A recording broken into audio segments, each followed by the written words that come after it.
Hello बच्चों, कैसे हो आप सब। मैं निकुंज जरीवाला एक बार फिर से आपका स्वागत करता हूं आपके अपने YouTube channel magnetic science institute पे। तो बच्चों, सॉल्यूशन चैप्टर खत्म हो चुका है पूरा अपना, अभी खाली एक्सरसाइज बाकी है। तो इस पर्टिकुलर वीडियो में हम सॉल्यूशन चैप्टर का एक्सरसाइज करेंगे। चलिए बच्चों, very first question from the exercise is, चलिए बच्चों पहला क्वेश्चन है, define the term solution. How many type of solution are form. Write briefly about each type with an example. चलिए, तो जो पहले क्वेश्चन का बच्चों सोल्यूशन है, तो राइट, अब ये चैप्टर का नाम भी सॉल्यूशन है और क्वेश्चन के आंसर को भी हम सॉल्यूशन ही कहते हैं। तो पहले क्वेश्चन का जो आंसर है बच्चों, उसमें आपको पहले डिफाइन करना है सॉल्यूशन क्या होता है। चलिए बताइए, बहुत पहले लेक्चर में हमने ये सीखा था। तो सॉल्यूशन होता है बच्चों होमोजीनियस मिक्सचर। क्या होता है solution? Homogeneous mixture. Right, homogeneous mixture को हम क्या कहते हैं बच्चों? सॉल्यूशन कहते हैं। चलिए बच्चों, टाइप्स ऑफ सॉल्यूशन जो था ना, उसका आपके पास पूरा एक टेबल था। 3 टाइप के सॉल्यूशन होते हैं बच्चों, solid, liquid and gas. Okay, देखिए बच्चों, आपके स्क्रीन के ऊपर आ गया है तीनों टाइप के सॉल्यूशन का जो टेबल था वो। ओके, उसके अंदर एग्जाम्पल भी मेंशन किए हुए हैं, आप देख लीजिए उसको अच्छे से। फाइन। चलिए बच्चों, अब सेकेंड क्वेश्चन भी थ्योरेटिकल है बच्चों। सेकेंड क्वेश्चन कहता है कि give an example of a solid solution in which the solute is gas। तब वो क्या पूछा है बच्चों? आपको पूछा है कि सॉल्यूट कैसा होना चाहिए? गैस होना चाहिए। और आपका जो सॉल्वेंट है वो कैसा होना चाहिए? सॉलिड होना चाहिए। ठीक है ना। चलिए बच्चों, याद करिए। तो याद करिए क्या था बच्चों आपका आंसर था इसमें? हाइड्रोजन गैस को हम एब्जॉर्ब करते हैं किसके ऊपर? पैलेडियम के ऊपर। या हम हाइड्रोजन गैस को एब्जॉर्ब करते हैं किसके ऊपर बच्चों? निकल के ऊपर। राइट, तो ये एग्जांपल किसमें आता है बच्चों? जिसमें सॉल्यूट कौन सा है? गैस है, और सॉल्वेंट कौन सा है? सॉलिड है। ठीक है। चलिए बच्चों, तीसरा जो क्वेश्चन है उसमें सारे टर्म को डिफाइन करना है।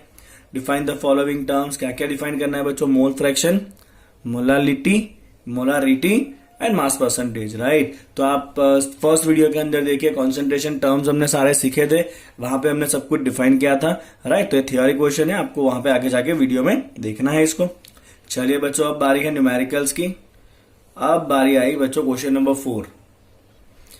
चलिए बच्चों, क्वेश्चन है, concentration of nitric acid used in laboratory work is 68% nitric acid by mass in aqueous solution. तो बच्चों आपको हिंट क्या दिया है? 68% नाइट्रिक एसिड मतलब HNO3 by mass. Okay, aqueous solution है। राइट, तो इसका मतलब है बच्चों आपके पास है 68% wait by wait aqueous nitric acid. ठीक है, चलिए करना क्या है? Okay, what should be the molarity of such a sample of acid if the density of the solution is 1.504 gram per ml। चलिए, हमें डेंसिटी भी दिया है बच्चों सॉल्यूशन का।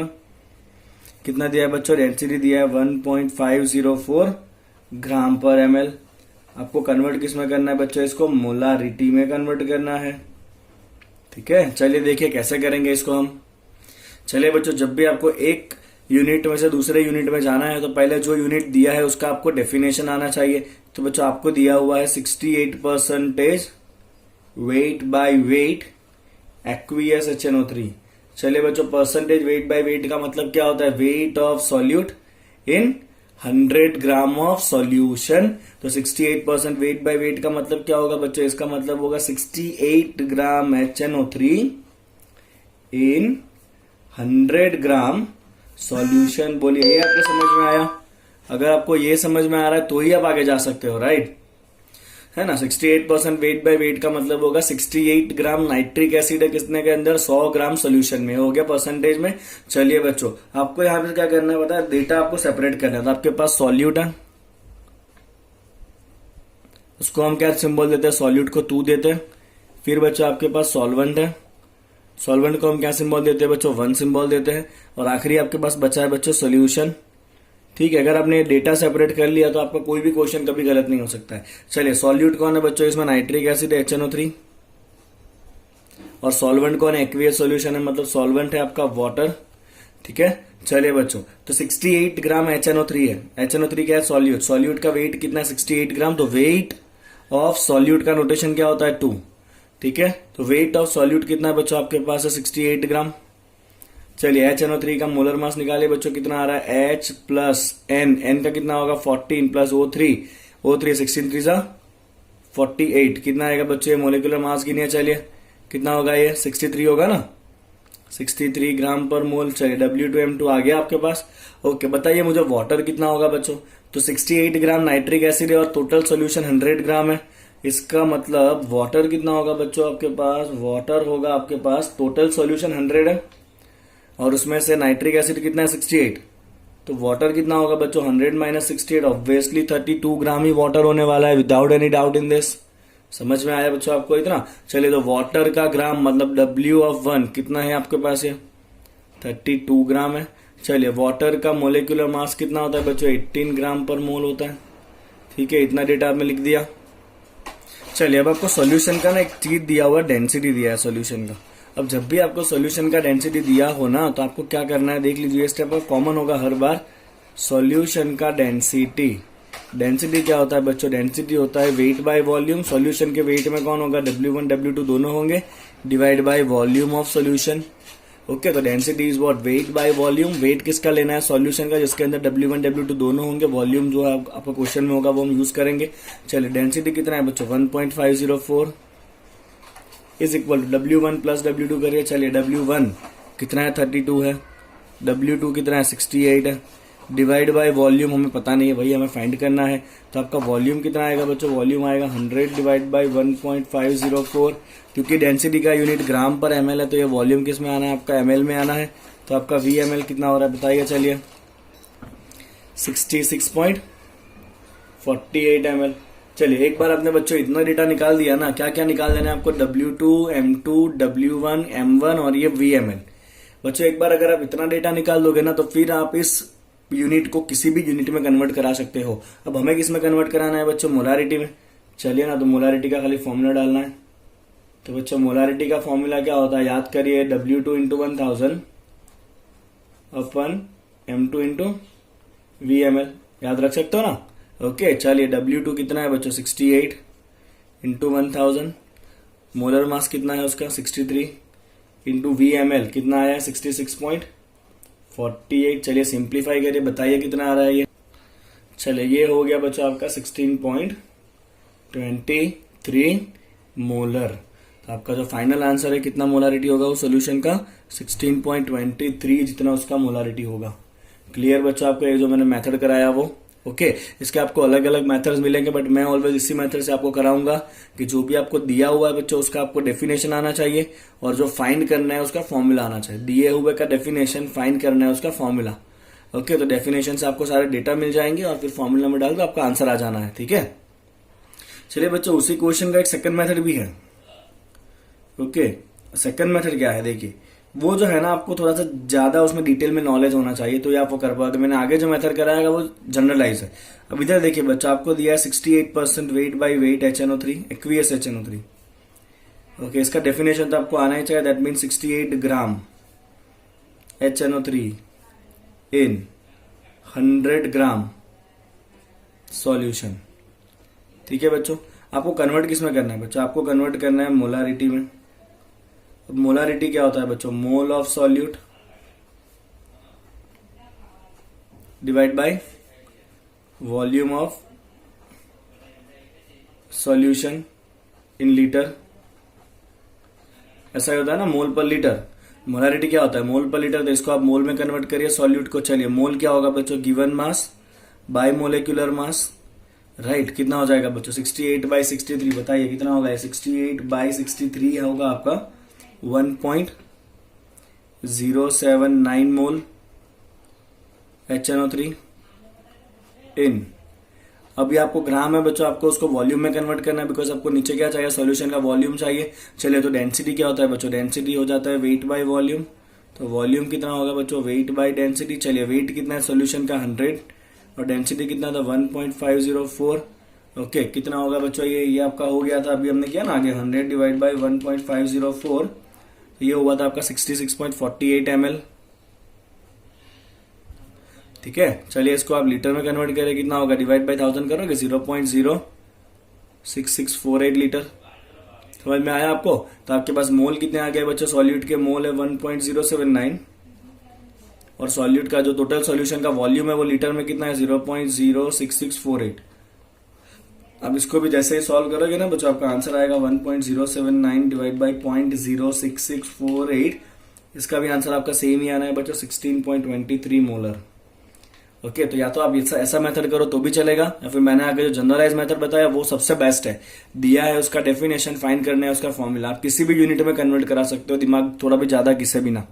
ठीक है, चलिए बच्चों आगे बढ़ते हैं। नेक्स्ट क्वेश्चन क्या है, लेट्स सी। चलिए बच्चों क्वेश्चन नंबर 2.5, ये भी बहुत ज्यादा इंपॉर्टेंट क्वेश्चन है, यूनिट कन्वर्ट करने वाला ही क्वेश्चन है। Solution of glucose in water is labelled as, हमें जो काम का है वो ये रहा data, 10% weight by weight. Okay, what would be the molality, 10% weight by weight क्या है बच्चों, ग्लूकोज है, और कुछ दिया नहीं है, मतलब वो एक्वियस ही होगा। 10% weight by weight aqueous glucose है। ओके, चले बच्चों किसमें कन्वर्ट करना है, what would be the molality, mole fraction of each component in the solution if the density of solution of 1.2 gram per ml। चलिए डेंसिटी दिया है सॉल्यूशन का, density of solution is 1.2 gram per ml। Okay, then what should be the molarity, तो आपको convert करना है बच्चों molality में, फिर आपको फाइंड करना है मोल फ्रैक्शन x, और आपको कन्वर्ट करना है मोलारिटी। अब जब बच्चा ऐसा क्वेश्चन आएगा ना, तो मैंने आगे जो आपको जनरल मेथड बताया ना, वो सबसे बेस्ट है इसको सॉल्व करने का। चलिए जो दिया हुआ है उसका क्या चाहिए, आपको डेफिनेशन चाहिए। चलिए क्या दिया है बच्चों आपको, 10% वेट बाई वेट, किसका सॉल्यूशन है बच्चों, एक्वियस ग्लूकोज। चलिए इसका मतलब बताइए वेट बाई वेट का, wait of solute in 100 gram of solution, तो इसका मतलब हो जाएगा 10 ग्राम सॉल्यूट। सॉल्यूट कौन है बच्चों, ग्लूकोज, कितने के अंदर, 100 ग्राम, क्योंकि परसेंटेज है ना, तो 100 ग्राम क्या बच्चों, सॉल्यूशन, राइट। चलिए बच्चों अगर 100 ग्राम सॉल्यूशन है तो बताइए ना वाटर कितना होगा। हाँ, हिंट है कोई आपके पास वाटर का, वाटर कितना होगा बोलिए। चलिए तो बच्चों आपका वाटर कितना होगा, 100 माइनस 10, क्योंकि टोटल आपके पास 100 ग्राम सॉल्यूशन है, उसमें 10 ग्राम ग्लूकोज है, तो वाटर कितना होगा, 100 माइनस 10 होगा कि नहीं, 90 ग्राम वाटर होगा कि नहीं, बोलिए हाँ कि ना, होगा ना 90 ग्राम वाटर। चलिए तो मुझे दो डेटा मिल चुका है, वेट मिल चुका है मुझे सॉल्यूट एंड सॉल्वेंट का।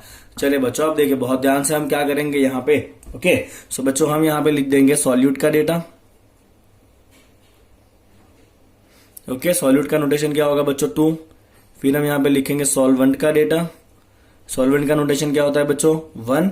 और फिर यहाँ पे हम सॉल्यूशन के लिए काम करेंगे क्योंकि उसका डेंसिटी हमें दिया हुआ है ना। ठीक है, चलिए देखते जाए बच्चों 1 बाय 1। सॉल्यूट, सॉल्यूट कौन है यहाँ पे आपका, ग्लूकोज है। सॉल्वेंट कौन है बच्चों, वाटर है।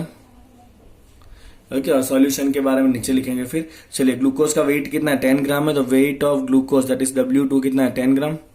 चलिए बच्चों आपको पता है ग्लूकोज का मोलिकुलर मास कितना होगा, ऑब्वियसली 180 होगा ग्राम पर मोल। ठीक है, तो आपको W2M2 मिल गया, तो क्या यहां से आप ग्लूकोज के मोल निकाल सकते हो, ऑब्वियसली निकालोगे। मोल क्या होगा, W2 by M2 given weight by molecular weight. चलिए बच्चों कितना आ रहा है बताइए, तो ग्लूकोज का मोल होगा आपका 10 बाई 180 दैट इज योर 0.055 मोल। चलिए बच्चों मोल आ गया आपके पास, तो आपके पास यहाँ पे सॉल्यूट के जितने डेटा चाहिए वो सारे आ गए हैं। चलिए उसी तरह से वाटर का वेट कितना है आपके पास बच्चों, देखो तो चलिए, तो वाटर है आपके पास 90 ग्राम आया था नीचे यहाँ पे वाटर। तो वेट ऑफ वाटर, वाटर का नोटेशन क्या होगा 1, बिकॉज वो सॉल्वेंट है, तो W1 इज इक्वल टू 90 ग्राम। चलिए वाटर का मोलिकुलर वेट बताइए बच्चों, H2O कितना होता है, ऑब्वियसली 18 ग्राम पर मोल होता है। ये 2 क्यों हो रहा है मुझसे, 1 ही होगा यहाँ पे, सॉल्वेंट है ना। चलिए वाटर का मोल बताइए, मोल क्या होगा बच्चों, W1 बाई M1, 90 बाई 18 कितना होगा, 5 मोल वाटर होगा। चलिए बच्चों वाटर के भी मोल आ गए। ओके, अब खाली सॉल्यूशन का आपको डेंसिटी दिया हुआ है, चलिए बच्चों उसी को यूज करना है अभी। डेंसिटी ऑफ सॉल्यूशन, डेंसिटी क्या होगा बच्चों, टोटल वेट, अभी हमने कहा ना आगे, divide by total volume, yes और नो। चलिए डेंसिटी क्या होता है बच्चों, total weight by total volume, होता है कि नहीं, होता ही है ना ऑब्वियसली। चलिए डेंसिटी कितना दिया है इस क्वेश्चन में, आपको दिया है 1.2।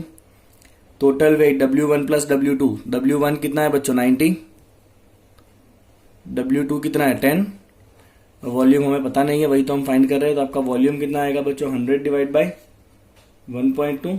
चलिए बताइए कितना आ रहा है, 100 डिवाइड बाय, आपको कैलकुलेशन में क्विक रहना है, 100 डिवाइड बाय 1.2 आपका आएगा 83.33 ml, क्योंकि डेंसिटी जो है वो ग्राम पर ml में है, तो वॉल्यूम भी ml में ही मिल जाएगा आपको, तो ये आपका हो गया VML। चलिए अब आप आ जाओ, क्या बच्चों, अब आप राजा, आप जिसमें कन्वर्ट करना चाहो आप करा सकते हो। बोलिए आपको किसमें कन्वर्ट कराना है, पहले मोलालिटी में कन्वर्ट कराए, चलिए आ जाइए मोलालिटी में कन्वर्ट कराते हैं। अब जो फाइंड करना है उसका फॉर्मूला, तो मोलालिटी एम क्या होता है बच्चों, मोलालिटी होता है आपका W2 इंटू 1000 अपन M2 इंटू W1। चलिए ना, W2 कितना है, W2 is 10 gram into 1000 upon M2 कितना है 180 इंटू W1 कितना है, वाटर है 90 ग्राम। बोलो आ रहा है दिमाग में आपके, क्लियर हो रहा है एकदम ये। चलिए बच्चों क्या आएगा, आंसर बताइए चलिए फटाफट। तो आप आंसर बताओगे तो आपका आंसर आएगा 10 into 1000 divide by 180 divide by 90। तो आपका आंसर आएगा बच्चों 0.617 मोलर, 0.617 मोलर। चलिए मोलालिटी आ गई। अब क्या फाइंड करना है आपको, मोल का फ्रैक्शन अभी निकाल लेते हैं। चलिए सेकंड क्या निकालेंगे बच्चों, मोल फ्रैक्शन। चलिए फाइंड करते हैं मोल fraction of glucose, mole fraction of glucose. चलिए मोल फ्रैक्शन का नोटेशन क्या होता है बच्चों, x, और ग्लूकोज जो है वो सॉल्यूट है, नोटेशन 2 है, तो let's write it is x2। चलिए मोल फ्रैक्शन का मतलब क्या होता है बच्चों, mole of glucose that is N2 divide by total mole that is N1 plus N2। Yes और नो, आपको पता चला मैंने क्यों ये सारे डेटा निकाले थे। अब आपके लिए काम बहुत आसान हो जाना है। N2 कितना है बच्चों 0.055 डिवाइड बाई N1 कितना है 5 प्लस N2 कितना है 0.055। चलिए बताइए सॉल्व करो कितना आ रहा है ये, 0.055 डिवाइड बाई 5.055 है ना। तो आपका आंसर आएगा बच्चों यहाँ पे 0.01088। किसका मोल फ्रैक्शन है, ये ग्लूकोज का मोल फ्रैक्शन है x2। चलिए वाटर का मोल फ्रैक्शन कितना होगा बच्चों, x1 कहेंगे उसको हम। समझ में आ रहा है ना आपको कैसे जा रहे हैं हम। तो मोल fraction of water that is x1 क्या होता है बच्चों, x1 हो जाएगा 1 माइनस x2। आपको ज्यादा नहीं गिनना है, टोटल मोल फ्रैक्शन 1 होता है ना, 2 ही कंपोनेंट है। तो आपका x1 कितना हो जाएगा 1 minus x2 that will come as 0.9891। किसका मोल फ्रैक्शन है बच्चों, ये वाटर का। समझ में आ रहा है ना आपको, क्लियर हो रहा है एकदम ये। चलिए और क्या फाइंड करना था आपको, मोलारिटी भी निकालना था। 3 क्वेश्चन थे।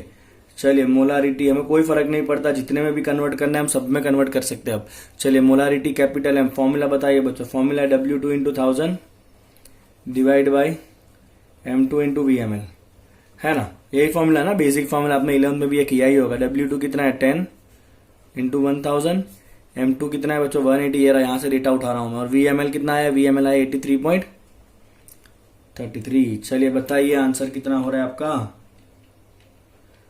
इंटू 180 डिवाइड बाई 0.667 होगा आपका मोलारिटी, राइट। तो आपके तीनों क्वेश्चन के आंसर आ चुके हैं। ये आपका है मोलालिटी, मोल फ्रैक्शंस एंड ये है मोलारिटी। अब आपको ना बहुत सारे बुक में बच्चों ऐसा रिलेशन मिलेगा कि परसेंटेज वेट बाय वेट को मोलारिटी के साथ डायरेक्ट रिलेशन, मोलारिटी का डायरेक्ट रिलेशन। बट ये फॉर्मूला बच्चों इतने ज्यादा कॉम्प्लिकेटेड है ना कि आप कंफ्यूज हो जाओगे एग्जाम में कि कहां से हम लिखे और कहां से हम छोड़े। ओके तो बेटर है कि आप जो भी आपको दिया हुआ है यूनिट है उसका डेफिनेशन लीजिए, उस डेफिनेशन से आपको डेटा मिलेगा, और एक बार डेटा मिल गया ना फिर तो बच्चों कुछ नहीं करना, आपको फॉर्मूला डाल के आंसर ला देना है। और डेंसिटी आप दिमाग में डाल लीजिए, that is total weight by total volume. Okay चलिए बच्चों आगे बढ़ते हैं नेक्स्ट क्वेश्चन की तरफ। चलिए बच्चों क्वेश्चन नंबर 2.6 जिसको आप इंपॉर्टेंट कह सकते हो। क्वेश्चन ये है बच्चों कि how many ml of 0.1 molar HCl required to react completely with 1 gram mixture of Na2CO3 and NaHCO3 containing equimolar amounts of both। तो हमें क्या दिया है बच्चों, हमें दिया हुआ है 1 gram mixture of Na2CO3 and NaHCO3। Okay और उसके अंदर दोनों का मोल कैसा है, सेम है, containing equimolar amount of both, है ना। ओके और हमें क्वेश्चन ये पूछा है कि to neutral it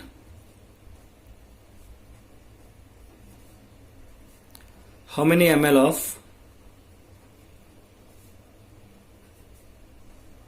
0.1 molar HCl is needed, है ना। तो आपको बेसिक आइडिया बच्चों होना चाहिए कि ये जो Na2CO3 और NaHCO3 है वो दोनों कंपाउंड कैसे होते हैं, बेसिक होते हैं, राइट।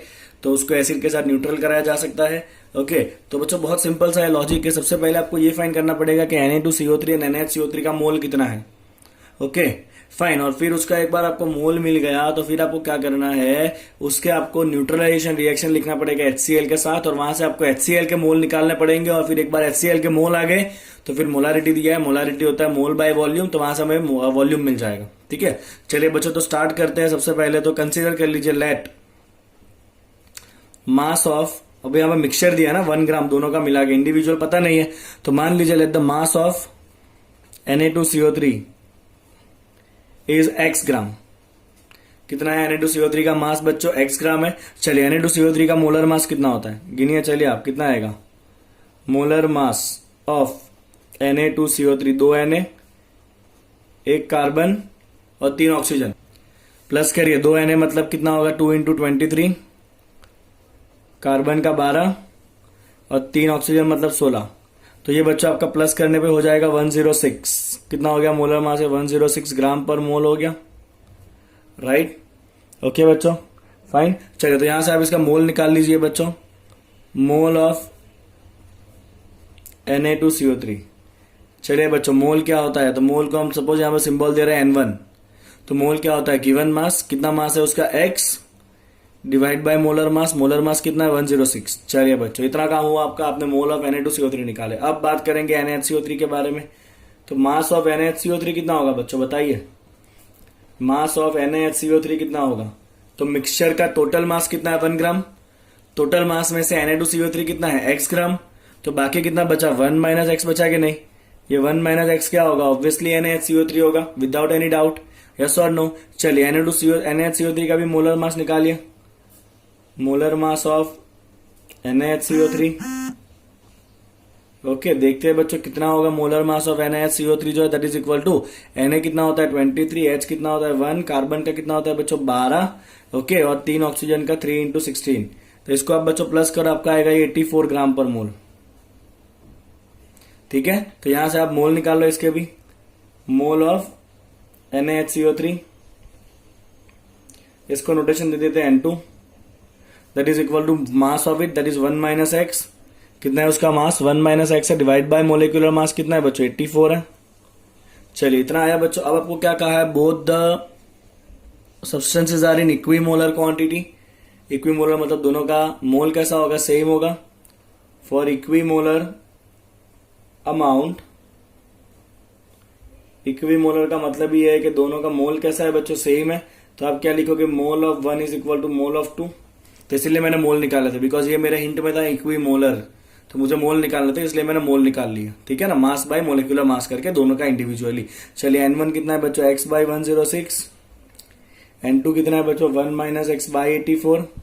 और rest is a maths here. चलिए क्रॉस मल्टीप्लाई करें, कितना होगा? 84x इज इक्वल टू, ये सामने जाएगा बच्चों, 106 माइनस 106x। यस और नो, होगा कि नहीं होगा ऐसा? देखिए आप एक बार वापस, क्रॉस मल्टीप्लाई किया है खाली, 84x is equal to 106 minus 106x। Okay चलिए बच्चों 84x यहाँ पे ले लीजिए, 106 को यहाँ पे लीजिए, कितना होगा? 84 प्लस 106, बताइए कितना होता है? तो ये होगा 190x इज इक्वल टू 106। तो आपका x कितना आ गया बच्चों? आपका x आएगा 106 बाई 190 बाई 190, 106 बाई 190 कितना हो जाता है बच्चों? 0.557 ग्राम, क्योंकि x क्या है बच्चों? आपका ग्राम है ना। Let the mass of Na2CO3। चलिए x कितना आ गया आपका? 0.557 आ गया। बोले यहां तक आपको समझ में आया? क्वेश्चन पहले ये बता दीजिए। इक्विमोलर था, टोटल मिक्सचर 1 ग्राम था, तो एक को हमने x लिया, दूसरा कितना होगा? 1 माइनस एक्स। चलिए इसका मोलिकुलर मास, ये इसका मोलिकुलर मास, और दोनों का मोल मतलब given mass by molar mass, given mass by molar mass, और ये दोनों का मोल कैसा है बच्चों? सेम है। और इसको खाली क्या करना है आपको? इक्वलाइज करके आगे ले जाना है, और आपको x मिल गया 0.557। ठीक है, चलिए बच्चों आगे बताता हूं आपको मैं यहाँ पे। चलिए बच्चों, तो आपका x कितना आ गया था? x आ गया था आपका 0.557। ओके, 7 के पीछे 8 था, तो हम इसको सिंप्लीफाई करके लिखते हैं बच्चों 0.558 ग्राम। चलिए तो यहां से आपको मोल मिल जाएगा। किसका मोल मिलेगा बच्चों? Mole of Na2CO3, right. चलिए ओके, तो मोल कितना था बच्चों? देखिए आगे आपने क्या लिखा था? मोल में लिखा था बच्चों आपने x डिवाइड बाई 106। चलिए x कितना है आपका? 0.558 डिवाइड बाई 106, चलिए कितना हो रहा है बताइए, 0.558 डिवाइड बाई 106, 0.558 डिवाइड बाई 106 आप करिए तो आपका आंसर आएगा यहाँ पे 0.005264। राइट, ये किसका मोल हो गया बच्चों, ये मोल हो गया आपका NO2CO3 का। ओके, और क्योंकि दोनों इक्विमोलर था, ओके, तो जो दूसरा कंपोनेंट है कौन है बच्चों, वो NaHCO3 है, मोल ऑफ NaHCO3, ठीक है, वो भी इक्विमोलर था तो उसका भी मोल इतना ही आने वाला है 0.005264 मोल। चलिए बच्चों, दोनों के मोल मिल गए। अब आपको जाना है न्यूट्रलाइजेशन प्रोसेस के ऊपर, सेकंड स्टेप। न्यूट्रलाइजेशन कौन करा रहा है यहाँ पे, HCl करा रहा है ना। अब देखिएगा ध्यान, सबसे पहले चले न्यूट्रलाइजेशन ऑफ Na2CO3 कौन करा रहा है, ये HCl करा रहा है। चलिए रिएक्शन लिखिए, Na जुड़ेगा Cl के साथ, क्या बनेगा यहाँ पे आपको NaCl, ठीक है। और क्या अलग होगा बच्चों, CO2, और क्या अलग होगा H2O। इसको बैलेंस कराने के लिए आपको यहाँ पे 2 Na है तो यहाँ पे 2 डालना पड़ेगा, Cl दोगे तो यहाँ पे क्या लेना पड़ेगा बच्चों, आपको 2 लेना पड़ेगा। अब यही तो लॉजिक है कि अगर इसका 1 मोल चाहिए ना Na2CO3 का, तो HCl का कितना मोल चाहिए, उसको न्यूट्रल करने के लिए 2 मोल चाहिए। आपको बच्चों Na2CO3 कितना न्यूट्रल कराना है, Na2CO3 आपको न्यूट्रल कराना है 0.005264, तो उसके सामने ये कितना चाहिए, डबल चाहिए बच्चों, 2 इंटू 0.005264, ठीक है। चलिए कितना आएगा, इंटू 2 करिए, तो ये आना है बच्चों आपके पास 0.010528 मोल। चलिए यहाँ पे इतना HCl चाहिए, Na2CO3 को न्यूट्रल करने के लिए इतना HCl का मोल चाहिए। इतना क्लियर बच्चों आपको, ओके, इतना समझ में, मैं इसको अंडरलाइन कर रहा हूँ बिकॉज ये काम का डेटा है अभी आगे के लिए। चलिए अब दूसरा न्यूट्रल कराना है अपने को NaHCO3 को भी। चलिए रिएक्शन लिखिए, NaHCO3 प्लस HCl, यहाँ भी Na जुड़ेगा Cl के साथ, NaCl प्लस अलग होगा बच्चों H2O और अलग होगा CO2। यहाँ पे इक्वेशन ऑलरेडी बैलेंस है, आप चेक कर लीजिए, बैलेंस है, इसका मतलब यहाँ पे अगर 1 मोल है तो HCl भी कितना चाहिए, 1 ही मोल चाहिए। चलिए NaHCO3 कितना था आपके पास, NaHCO3 था 0.005264, तो ये भी कितना चाहिए, उतना ही चाहिए बिकॉज 1 का रिलेशन है, 0.005264 मोल यहाँ पे चाहिए आपको HCl का।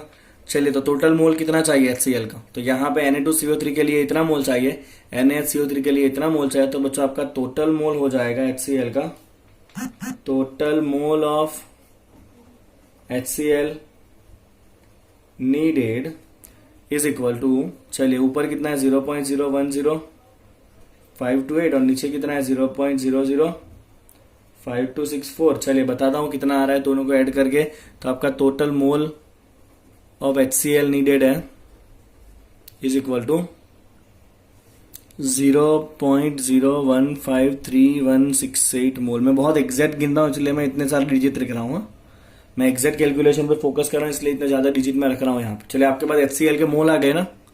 अब HCl का मोलारिटी कितना है बच्चों, HCl का मोलारिटी है, HCl मोलारिटी आपको दिया हुआ है 0.1 मोलर, ठीक है ना। चलिए मोलारिटी का मतलब क्या होता है बच्चों, mole by volume in litre, molarity is mole by volume, mole per litre, that is mole by volume, that is 0.1 molar. चलिए कितना मोल है आपका, तो मोल है 0.015368 divide by volume in litre is equal to 0.1। चलिए तो आपका volume in litre कितना आ रहा है, 0.153168 लीटर आया। चलिए ml में कन्वर्ट करिए, इंटू 1000 करिए, कितना आएगा ये, इंटू 1000 करोगे 153.168 ml। तो आपको कितना HCl चाहिए होगा बच्चों, 153.168 ml जितना HCl चाहिए। This much HCl is needed to neutralize given mixture of Na2CO3 and NaHCO3।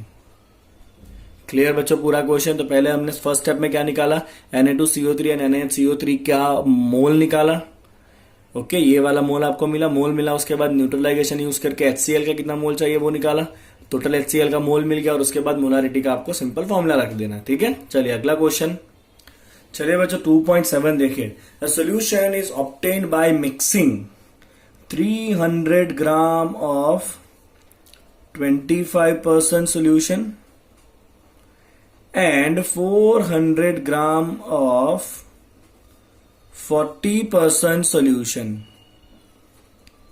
by mass. आपको फाइंड करना है what is the mass percent of the resultant solution. चलिए बहुत सिंपल है. हाँ, तो सबसे पहले इसकी बात करते हैं. 300 ग्राम ऑफ 25% सॉल्यूशन. इसके अंदर सॉल्यूट कितना होता है बताइए. चलिए तो सबसे पहले बच्चे इसकी बात करेंगे तो इसके अंदर आपका सॉल्यूट हो जाएगा. चलिए टोटल मास कितना है 300 ग्राम है और उसमें सॉल्यूशन का परसेंटेज कितना है. सॉल्यूट का परसेंटेज कितना होगा 25 होगा. तो यहाँ पे आपका सॉल्यूट का ग्राम हो गया बच्चों 300 इंटू 25 बाई 100. तो यहाँ पे आपका सॉल्यूट कितना है 75 ग्राम है. समझ में आया आपको इतना. चलिए सिमिलरली इसकी बात करते हैं. 400 ग्राम ऑफ 40%. तो यहाँ पे आपका सॉल्यूट कितना है बच्चों 400 ग्राम टोटल वेट है और उसमें सॉल्यूट का परसेंटेज है 40. राइट. तो 400 का 40% कितना होता है बताइए. 400 इंटू 40 बाई 100 कितना होगा ये 160 ग्राम होगा. चलिए बच्चों टोटल सॉल्यूट कितना होगा. दोनों को मिक्स करोगे ना. दोनों का मिक्स किया तो आपका टोटल सॉल्यूट कितना हो गया. यहाँ पे 75 वहां पे 160 कितना होता है बच्चों 5 यानी 235 ग्राम हो गया टोटल सॉल्यूट. चलिए बच्चों टोटल सॉल्यूशन का मास कितना हो जाएगा. टोटल सॉल्यूशन का आपका मास हो जाना है. तो ये कितना था टोटल 300 ग्राम था और ये कितना था 400 ग्राम था. तो टोटल मास कितना हो गया 700 ग्राम हो गया. समझ में आ रहा है आपको क्या किया मैंने. कितना सिंपल कर दिया. देखिए इसको 300 ग्राम 25% का सॉल्यूट निकाल लिया. 400 ग्राम 40% का सॉल्यूट निकाल लिया. टोटल सॉल्यूट दोनों को प्लस कर दिया. Total solution 300 plus 400. अब परसेंटेज वेट बाय वेट का मतलब क्या है बच्चों. Wait of solute divide by weight of solution into 100. चलिए वेट ऑफ सॉल्यूट कितना है 235. टोटल वेट कितना है 700 इंटू 100. आपका आंसर बताइए कितना आ रहा है ये. ले बहुत सिंपल 33.57% वेट बाय वेट. ये आपका आंसर है. समझ में आ गया ना. तो इधर से आप सॉल्यूट निकालो इधर से सॉल्यूट निकालो. टोटल सॉल्यूट टोटल सॉल्यूशन निकाल लिया फिर फॉर्मूला रख के सॉल्व कर दो. चलिए अगला सवाल आपके लिए हाजिर है. चलिए बच्चों क्वेश्चन नंबर 2.9 है. A sample of drinking water was found to be severely contaminated with a chloroform supposed to be a carcinogen that is cancer causing. The level of contamination was 15% by mass for 15% ppm. तो आपको दिया है बच्चों 15 ppm chloroform in water by mass. सही है देख लीजिए ऐसा ही दिया है 15 ppm chloroform in water by mass. आपको इसको कन्वर्ट करना है परसेंटेज के अंदर. फाइंड करना है percentage weight by wait this percentage by mass. और दूसरा आपको फाइंड करना है बच्चों मोलालिटी. ओके चलिए अभी आ जाएगा ये. तो पहले पीपीएम का मैंने बताया था ना आपको जो दिया है उसका डेफिनेशन फाइंड करना है उसका फॉर्मूला. चलिए बच्चों पहले आप 15 ppm क्लोरोफॉर्म बाय मास उसका थोड़ा पोस्टमार्टम कर लीजिए. तो 15 ppm का मतलब है बच्चों 15 gram of CHCl3. ppm is parts per million in 10 power 6 gram of solution. तो ये उसका मतलब हो गया बच्चों पहले तो. राइट. तो ppm का ये मीनिंग हो गया कि 15 ग्राम क्लोरोफॉर्म है कितने के अंदर 10 पावर 6 ग्राम मतलब मिलियन ऑफ सॉल्यूशन के अंदर. इतना सॉल्यूशन है अगर 1 मिलियन ग्राम जितना तो उसमें आपका क्लोरोफॉर्म खाली 15 ग्राम है. इतना क्लियर आपको.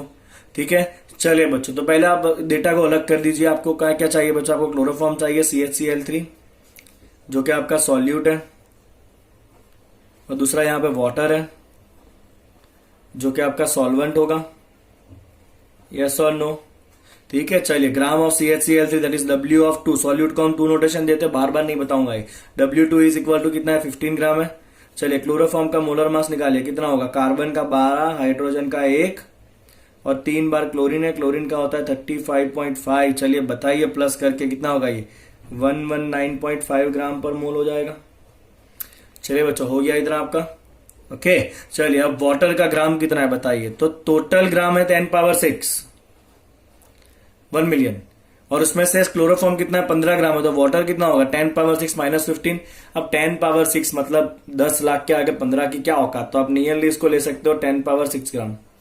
क्या ले सकते हो आप नियरली इसको 10 पावर 6 ग्राम ले सकते हो. चलिए बच्चों अब परसेंटेज वेट बाय वेट में कन्वर्ट कर लेते हो. तो परसेंटेज वेट बाय वेट का मतलब हो जाएगा आपका wait of solute by weight of solvent into करेंगे 100। सॉल्यूट का वेट है 15 ग्राम, सॉल्वेंट का है 10 पावर, सॉल्वेंट मतलब सॉल्यूशन,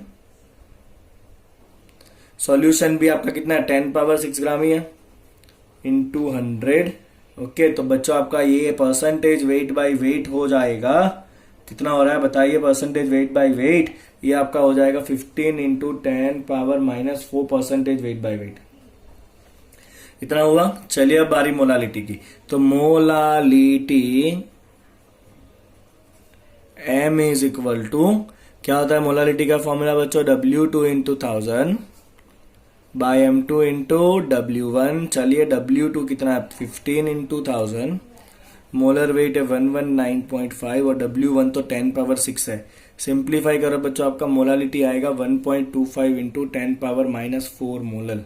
तो ये आपका परसेंटेज वेट बाय वेट का आंसर, राइट, और ये आंसर है आपका मोलालिटी का। क्लियर बच्चों, किस तरह कन्वर्ट करना है पीपीएम को, समझ में आ गया आपको? ओके, चलिए बच्चों क्वेश्चन नंबर 2.10 थियोरेटिकल क्वेश्चन है। क्वेश्चन कहता है कि what role does the molecular interaction play in solution of alcohol and water. तो आप एल्कोहल और वाटर को मिक्स करोगे तो इंटरमोलिकुलर फोर्सेस जो है वो क्या रोल प्ले करेंगे, तो हमें पता है दोनों इजीली मिक्स हो जाते हैं। एल्कोहल होता है बच्चों ROH, वाटर होता है H2O, राइट। अल्कोहल के अंदर भी होता है हाइड्रोजन बॉन्डिंग, राइट, वाटर के अंदर भी होता है अंदर अंदर हाइड्रोजन बॉन्डिंग, ठीक है। तो अल्कोहल भी हाइड्रोजन बॉन्डेड होता है, वाटर भी हाइड्रोजन बॉन्डेड होता है। अब जैसे ही दोनों को मिक्स करोगे तो दोनों को मिक्स करने पे क्या होगा, दोनों के बीच में इंटरमोलिकुलर हाइड्रोजन बॉन्ड बनेगा। क्या बनेगा बच्चों, दोनों के बीच में इंटरमोलिकुलर हाइड्रोजन बॉन्ड बनेगा। बट ये जो इंटरमोलिकुलर हाइड्रोजन बॉन्ड बनेगा ना बच्चों, इंटरमोलिकुलर हाइड्रोजन बॉन्ड जो बना बच्चों, ये जो है ना it is weaker then hydrogen bond between water molecules, okay. तो बच्चों वाटर मॉलिक्यूल में जो अंदर अंदर हाइड्रोजन बॉन्ड होगा वो ज्यादा स्ट्रांग होगा compare to the hydrogen bond between the alcohol and water. तो अगर आपका हाइड्रोजन बॉन्ड वीक हो गया है, हाइड्रोजन बॉन्ड वीक हो गया मतलब मॉलिक्यूल जो है वो इजीली एस्केप हो जाएंगे, right. That means they have easily escape हो जाएंगे, मतलब they have higher vapour pressure, yes और नो। अगर वेपर प्रेशर हाई है मतलब डेविएशन कैसा हो गया, hence they have positive deviation, they have positive deviation from Raoult law, okay, positive deviation from the Raoult law। और बच्चों अगर डेविएशन पॉजिटिव है ना, राइट, तो वेपर प्रेशर कैसा है आपका, हाई है। वेपर प्रेशर हाई है मतलब बॉइलिंग पॉइंट कैसा होगा बच्चों, लो होगा। मतलब ये मिक्सचर का जो बॉइलिंग पॉइंट होगा that is less than that of water, boiling point is less than that of pure water, right. Clear आपको? तो दोनों के बीच में भी हाइड्रोजन बॉन्ड बना है, पर वो हाइड्रोजन बॉन्ड कैसा है, वाटर के जो हाइड्रोजन बॉन्ड होते हैं उससे वीक है। अगर हाइड्रोजन बॉन्ड वीक हुआ मतलब वाटर मॉलिक्यूल इजीली एस्केप हो जाएंगे, मतलब ज्यादा वेपर बनेगा। वेपर प्रेशर बढ़ा मतलब डेविएशन कैसा है, पॉजिटिव है। और अगर वेपर प्रेशर ज्यादा है तो फिर बॉइलिंग पॉइंट कैसा होगा आपका, कम होगा, राइट। बॉइलिंग पॉइंट किससे कम होगा, वाटर के बॉइलिंग पॉइंट से कम होगा। चलिए बच्चों question number 2.11 theoretical question, why do gases always tend to be less soluble in liquid as the temperature raise। तो बहुत सिंपल है बच्चों, जब आप गैस को डिसॉल्व कराते हो किसके अंदर, लिक्विड के अंदर, राइट, तो ये प्रोसेस ऑलवेज कैसा होता है बच्चों, एक्सोथर्मिक होता है। कैसा होता है ये प्रोसेस, एक्सोथर्मिक होता है, हीट रिलीज होता है। अगर एक्सोथर्मिक प्रोसेस है बच्चों और आपने टेम्परेचर इंक्रीज किया, if the temperature is increase, तो आपका जो दोस्त है ना, कौन, ली शेटेलियर, देन एज पर ली शेटेलियर प्रिंसिपल एक्सोथर्मिक रिएक्शन है। अगर टेम्परेचर बढ़ा तो रिएक्शन कहां चला जाएगा बच्चों, रिवर्स चला जाएगा, okay. So as per the Le Chatelier principle reverse reaction will take place. अगर रिएक्शन रिवर्स हो गया मतलब गैस तो वापस बाहर निकल जाएगा, hence solubility of gas decrease. Clear बच्चों, क्या लिखना है वो, solubility of the gas is decrease, okay. Clear है? तो ये वर्ड आना चाहिए बच्चों, एक्सोथर्मिक वर्ड आना चाहिए, और फिर आप ली चैटेलियर का नाम ले लो, कोई एग्जामिनर आपको गलत नहीं दे सकता है। ठीक है, चलिए बच्चों 2.12 जो है वो है state the Henry's law and mention some important application. सीधा बच्चों आपका थियोरटिकल क्वेश्चन है, वो हम यहाँ पे नहीं करेंगे। चलिए क्वेश्चन नंबर 13 है, the partial pressure of ethane, the partial pressure of ethane over a solution containing 6.56 into 10 power minus 3 gram of ethane in 1 bar. Ethane is 1 bar. If a solution contains 5.00 into 10 power minus 2 gram of ethane, then what shall be the partial pressure of the gas? Okay? चलिए बच्चों, तो मैंने question formulate कर लिया है कि अगर solution में इतने ग्राम इथेन है तो उसका ऊपर पार्शियल प्रेशर होगा 1 बार, तो अगर सॉल्यूशन में इतना ग्राम इथेन है तो उसका पार्शियल प्रेशर कितना होना चाहिए। जो बच्चों आपका सॉल्यूशन जो है, इसमें जो इथेन है आपका वो क्या है, गैस है। इथेन क्या होता है, गैस, और उसको डिसॉल्व किसमें करना है, आपको सॉल्यूशन में डिसॉल्व करना है। तो जब गैस डिसॉल्व होता है बच्चों सॉल्यूशन के अंदर, गैस डिसॉल्व होता है जब लिक्विड में, तो ऑब्वियसली कौन सा लॉ पिक्चर में आता है बच्चों, हेनरीज लॉ आता है कि नहीं। तो आपका हेनरीज लॉ क्या कहता है बच्चों, हेनरीज लॉ कहता है कि partial pressure is directly proportional to the mole fraction. Yes और नो, मोल फ्रैक्शन कहाँ है सॉल्यूशन के अंदर, पार्शियल प्रेशर कहाँ होता है, ऊपर जो गैस है उसका। ओके, अब यहाँ पे बच्चों क्वेश्चन मोल फ्रैक्शन के फॉर्म में नहीं है, बट क्वेश्चन किसके फॉर्म में, ग्राम के फॉर्म में है। सॉल्यूशन में जितना ग्राम है वो, तो मोल फ्रैक्शन होता है बच्चों proportional to the mole of solute, और मोल होता है बच्चों proportional to the weight of solute. Yes और नो, तो pressure is proportional to the weight of solute in solution. चलिए इतना आपने अगर क्रैक कर लिया तो अब तो आप क्या करोगे बच्चों, P1 by P2 is equal to W1 by W2। ये दोनों क्या है बच्चों, है तो सॉल्यूट का, यहाँ 1 2 जो है वो दोनों अलग अलग केसेस के लिए नोटेशन है, और 2 इज इंडिकेटिंग द सॉल्यूट। ये पहले केस का सॉल्यूट है, दूसरे केस का सॉल्यूट। ओके, चलिए बच्चों P1 कितना है, पहले प्रेशर है 1 बार, P2 हमें फाइंड करना है। पहले डिसॉल्व होने वाला वेट था 6.56 इंटू 10 पावर माइनस 3।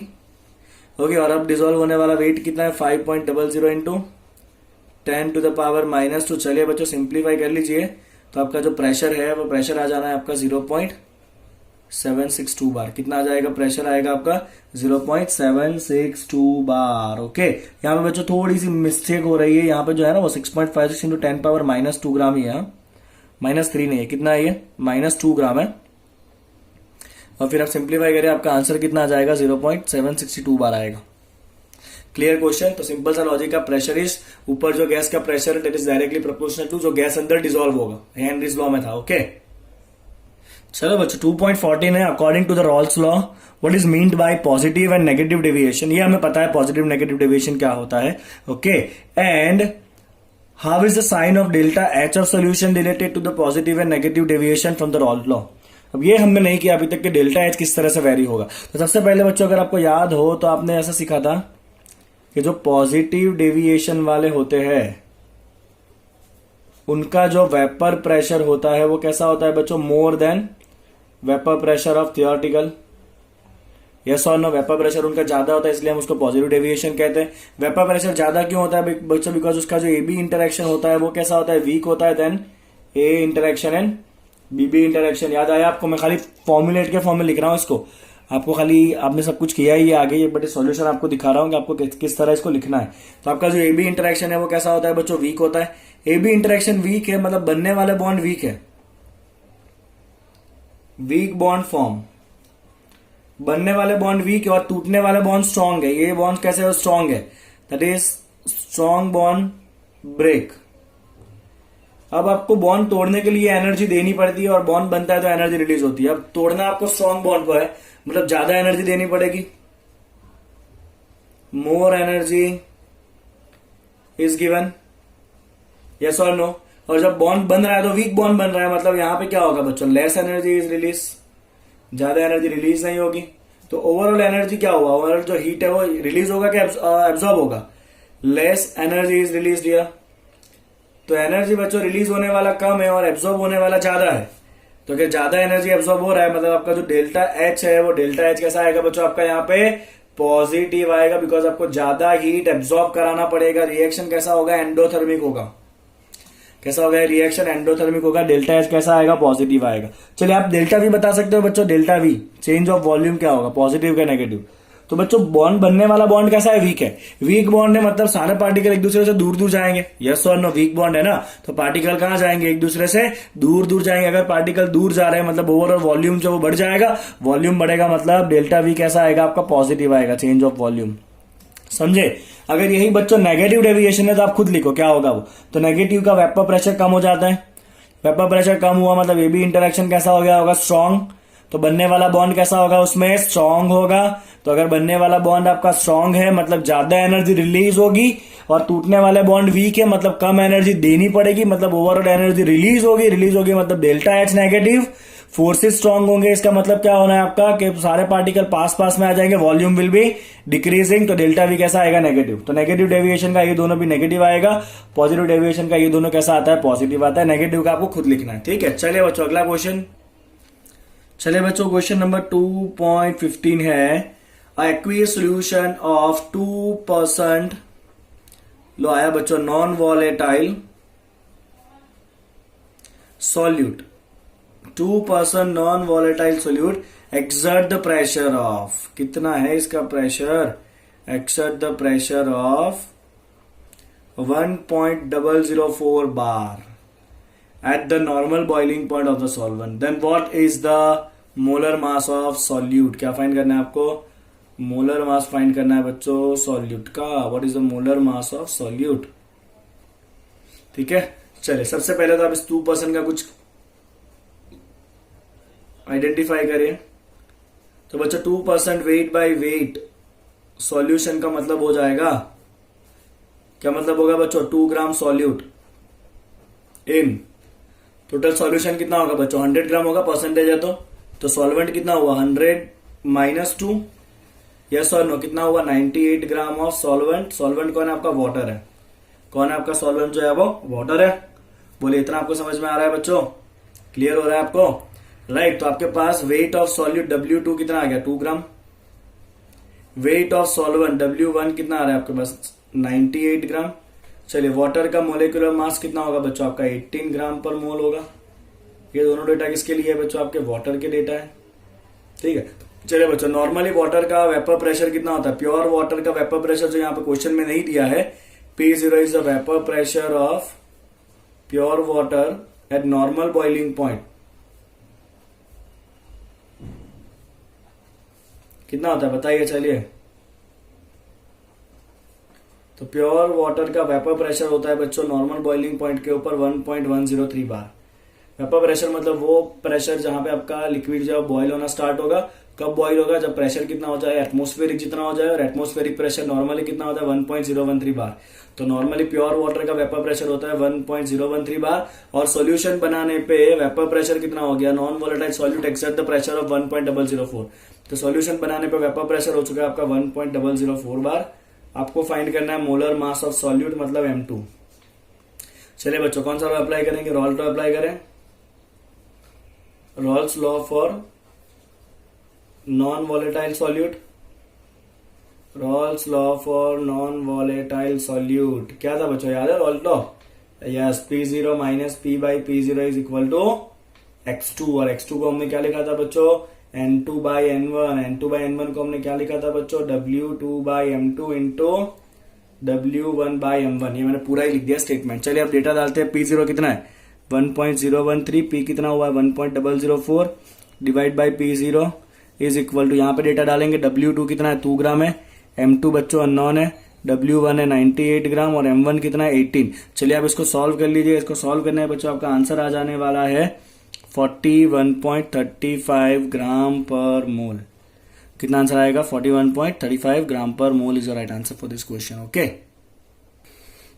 चलिए बच्चों क्वेश्चन नंबर 2.16 क्या कहता है, देखिए 2.16 में बच्चों heptane and octane form an ideal solution at 373 kelvin, the vapour pressure of 2 liquid components. तो पहले डेटा बना लेते हैं, यहाँ पे एक हेप्टेन है बच्चों,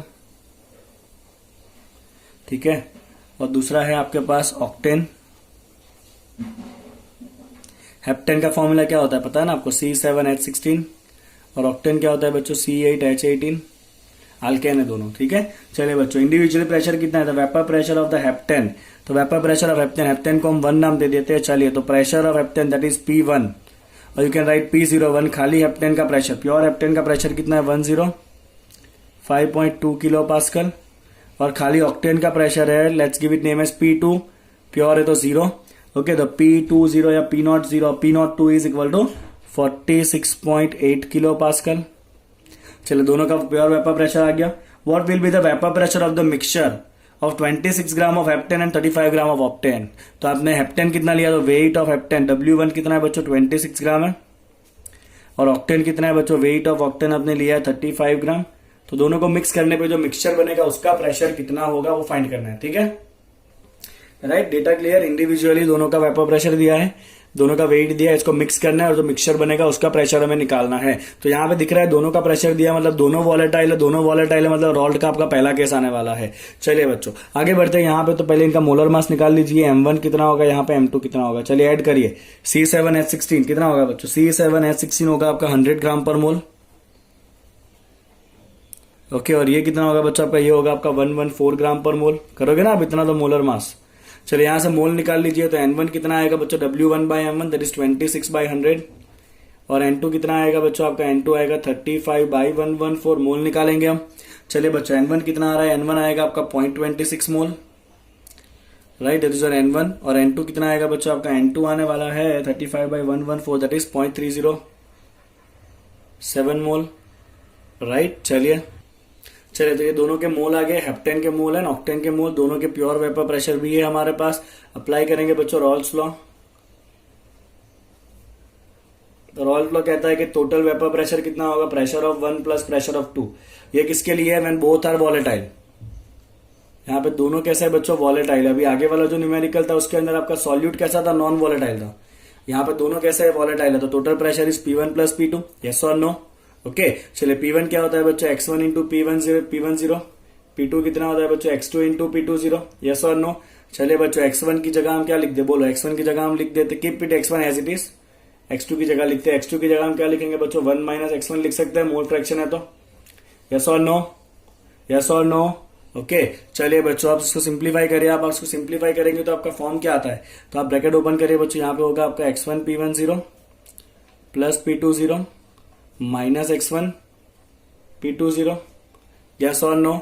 चलिए और इसको सिंप्लीफाई करिए बच्चों, क्या होगा, इन दोनों में से आप X1 कॉमन निकालोगे, तो X1 कॉमन आया, ये हो गया आपका बच्चों P10 माइनस P20 प्लस क्या होगा वहां पे P20, दिख रहा है आपको क्लियरली जो लिखा है वो। चलिए आपके पास P10 P20 तो है आपके पास, आपको खाली X1 निकालना है। चलिए बच्चों X1 क्या होता है, तो X1 होता है मोल का फ्रैक्शन, फाइंड करते हैं उसको। चलिए बच्चों इसमें डेटा डाल दीजिए, तो आपका टोटल प्रेशर हो जाना है। X1 क्या होता है बच्चों, X1 होता है N1 divide by N1 plus N, तो आपको पता ही होगा, ये तो मोल फ्रैक्शन का formula, right. That is mole of component by total mole into P10 minus P20 plus P20। चलिए डेटा डालिए बच्चों, N1 कितना है 0.26 divide by N1 plus N2 that is 0.26 plus 0.307 into P10 कितना है 105.2, P20 कितना है बच्चों 46.8 प्लस P20 कितना है 46.8। चलिए आपको आएगा इसको सिंप्लीफाई करना बच्चों।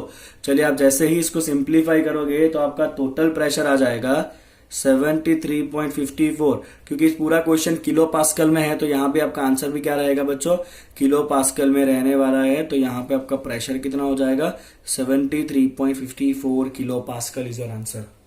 बोलिए क्लियर हो गया पूरा न्यूमेरिकल, रॉल्ट के दोनों न्यूमेरिकल आ गए। चलिए नेक्स्ट क्वेश्चन है, चलिए बच्चों नेक्स्ट क्वेश्चन है, the vapour pressure of water is 12.3 kilo pascal at 300 kelvin. क्या दिया है बच्चों, वेपर प्रेशर ऑफ वाटर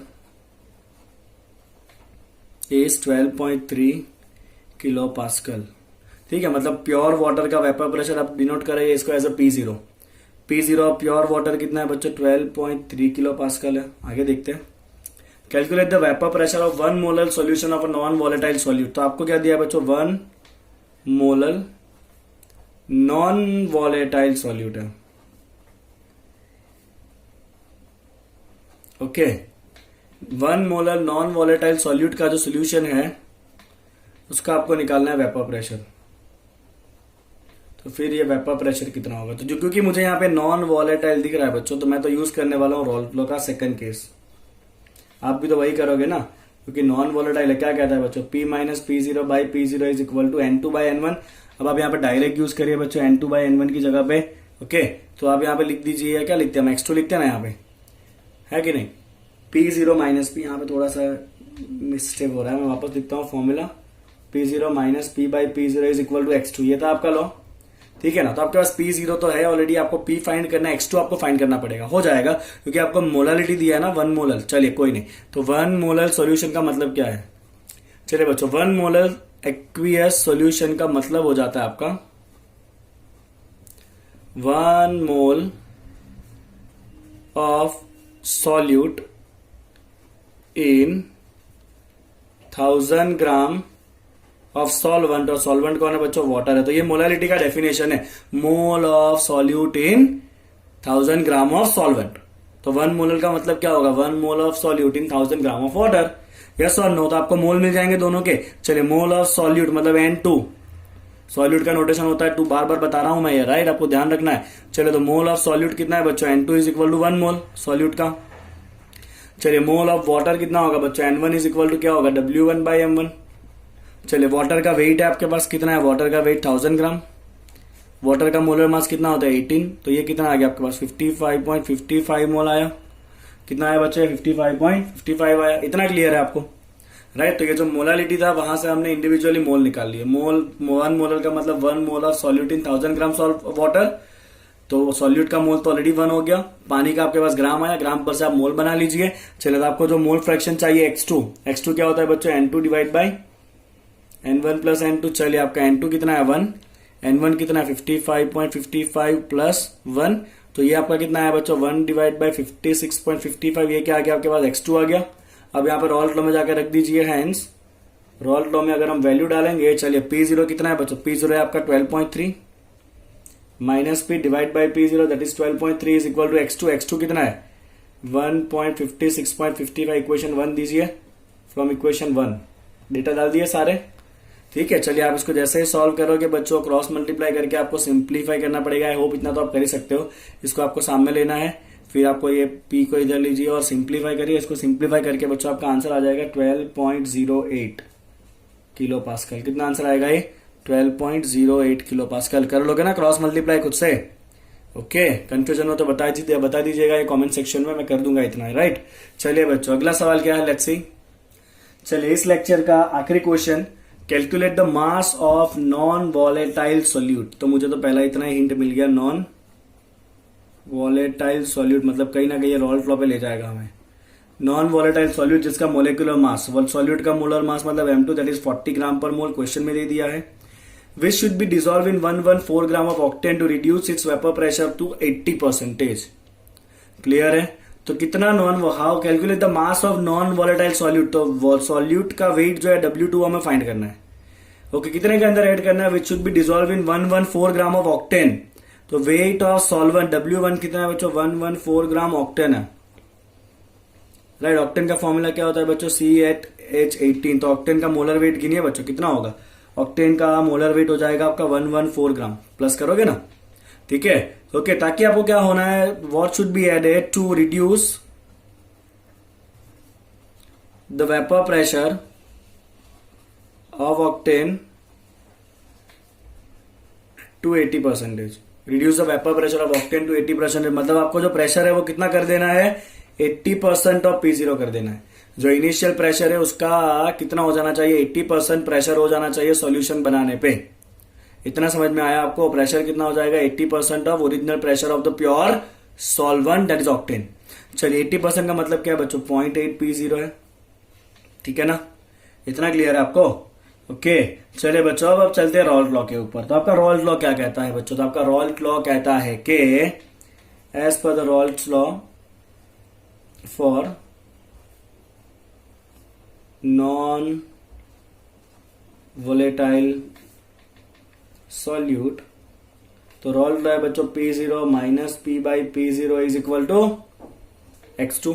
चलिए P0 कितना है, P0 को P0 ही रखिए, P कितना हो जाएगा 0.8 P0 हो जाएगा, divide by P0 is equal to X2।